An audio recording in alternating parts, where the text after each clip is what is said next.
Hi everyone, I'm Shem and I'm here to tell you how to connect your Goldilocks device to your Android app. If you do have an Apple device, you'll need to look at the other video because it is a slightly different process.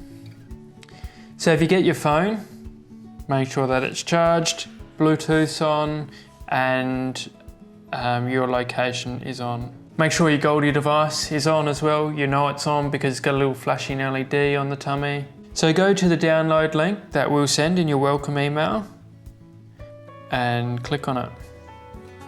So press install. And then it says app install, so just press open.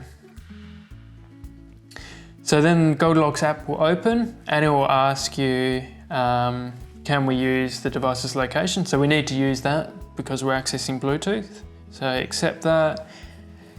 Can we access your photos and media on the device? We need that for offline monitoring, so allow that. And then you'll come to the login screen.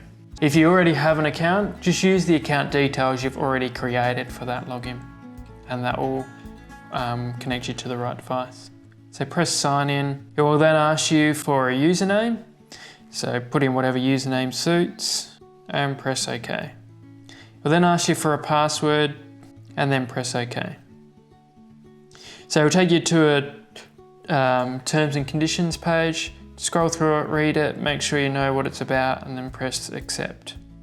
So then you'll come to selecting your Goldie device. So it wants to know which Bluetooth device you want to connect with. For this one, there'll be a series of numbers and digits, and they are called MAC addresses. Just select one, and then it says down the bottom, your connected Goldilocks device, and then you'll name it.